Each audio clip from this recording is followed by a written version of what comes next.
Hi, I'm Euge Valovirta, and this is about Marshall JCM800 2203s that were made to Scandinavian market in the 80s, especially these two bad boys.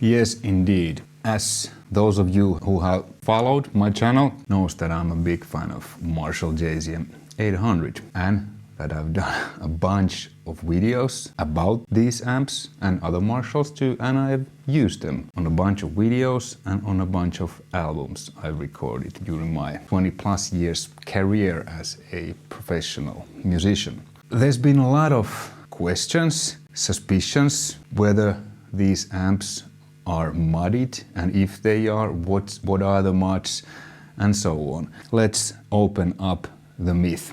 First of all, these two, one from 84 with 6550 power tubes. It used to have EL34s, but I had them changed to 6550s a while ago. And then this one from 85 with EL34s. There's no mods.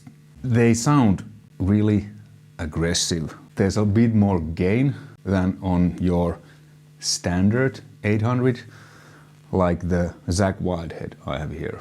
This is basically a standard reissued 2203X, but just with 6550 power tubes and Zakk graphics. So I did a bit of digging that why these two sound so exceptionally aggressive and good, because I played a bunch of Marshalls and 800s during my career, you know, when we rented backline and whatever. And these two are indeed exceptional. So thanks to my subscribers, there's been a discussion about these two, and I've gotten really good information from some of you. I'm reading here a few things that you have written on my channel.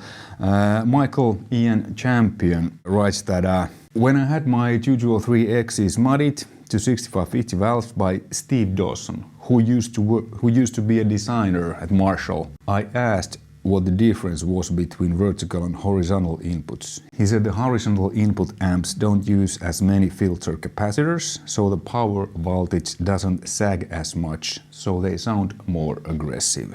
Owen73 writes that vertical input models were more labor-intensive / expensive to build, having all the control knobs and vertical inputs, chassis mounted with flying leads, etc. etc. Horizontal input models circa 84 forward, all pots in input jacks were mounted / shared onto one circuit board. And Marshalls built for the US / Canadian market were famously inconsistent. It's where the phrase "it's a good one" or "I found a good one" comes from. So I have found two good ones.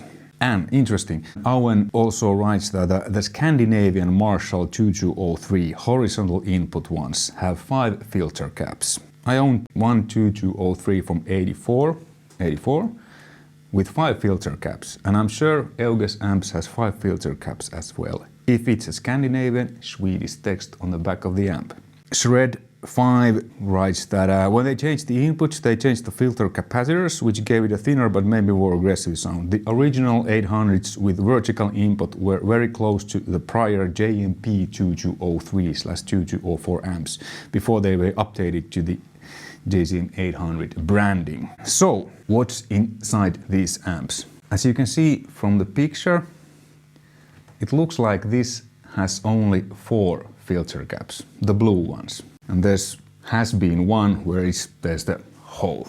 The guy, Tomi Kettunen, my amp tech from Finland, works at Bias.Piste. I asked him about these amps because he has worked with these. When the tubes were changed from EL34s to 6150s, here's what he did. I put the 6550s on place and biased those. Can't remember now the exact values where I biased them, but I will think that it's close to EL34's maximum power handling 25W. And then he writes, so-called bias feed resistor from 220K to 150K. Automatic fuse 1.6A to 2.0A. That was all I did. And then I asked that what about the one cap is missing? So what's the deal? He said that I can't remember exactly now, because it's been a while since he opened it. If he remembers correct, that on the circuit board there's some extra cap, etc. So basically I think it has 5 caps. 4 of those blue one and 1 inside somewhere. And I asked that, is there any much or whatever? So, no, just really basic stock amp. Well, the only special thing is that it sounds damn good. So that's the deal with that. And it sounds like this.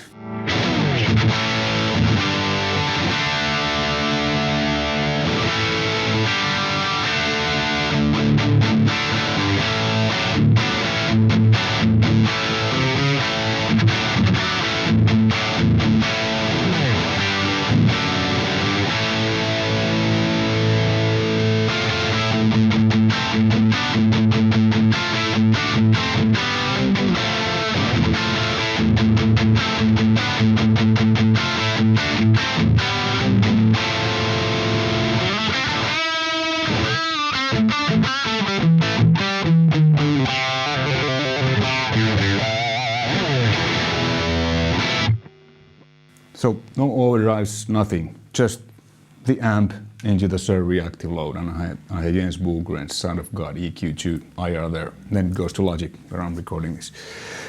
So yeah, it sounds great. And what I have here is the Zac Wildhead 6550 power tubes, vertical inputs, the usual 6 filter caps. Great sounding amp, but check out the difference.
So, indeed, this is more aggressive. Some say it's thinner. I think the low end is quite the same. Everything else is pretty much the same. The controls are, well, you can see in the picture where they are, a little bit differences. I just tried to dial in as close sound as possible. So this master volume, the power amp section works like on your usual Marshalls. So, kind of have to crank it past noon before it really starts work. But this is like when you open it just a bit, it's the same like this one on 4 or 5. So it's bam. And there is a tad bit more gain because this is full, this is 7. But if I turn that full, it becomes almost fuzzy. So it's a little bit too much. So I prefer it like as close as the standard one as possible.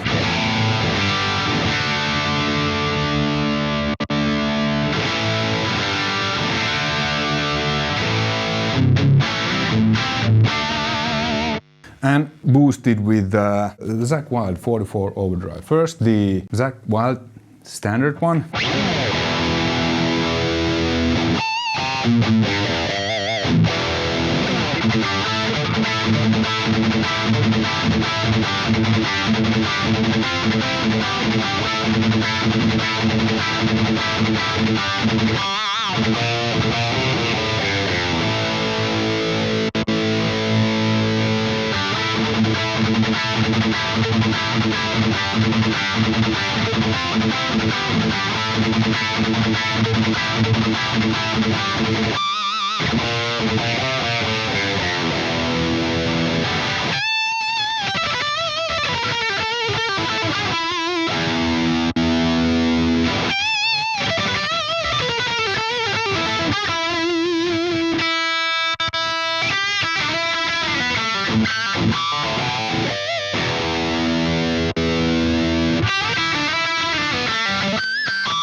I love these both amps, and together I just actually recorded some guitar for some album, and I used this on the left and this on the right. They sound great together. So as you can see from the back is have the Swedish text there. So on this one it sounds exactly like this. It just has EL34s. So there's that upper mid chime and the low end isn't as tight.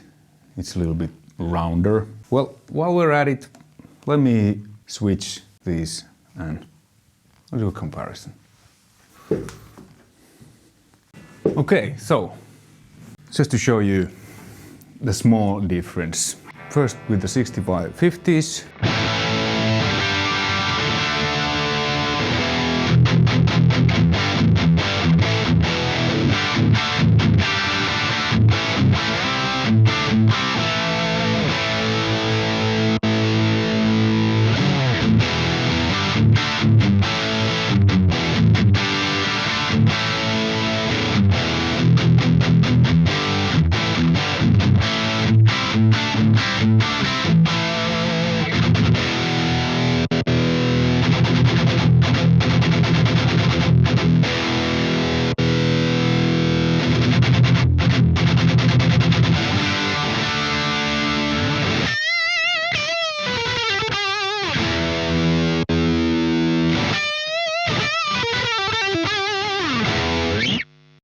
So as you can hear, they're really close. The 6551, it has a tighter, more aggressive in your face low end sound in general, and the EL34 is, I think, a little bit, the low end is softer and rounder, I guess maybe a little bit bigger, and there's this EL34 high mid character. But really, when these had EL34s, they sounded basically identical. So, conclusion. If you happen to come across, find an 800 that has a Swedish text behind a stamp in there, you should definitely check that out. Because apparently, for some reason, those 800s that were made to Scandinavian markets, they are just exceptionally good and aggressive sounding. If you know more about the Scandinavian market made 800s, what's the story, why, what's going on there, I'll be very interested to know more. Hey, hopefully you found this interesting and informative. Thanks for watching. All the best. Take care. See you soon. Bye.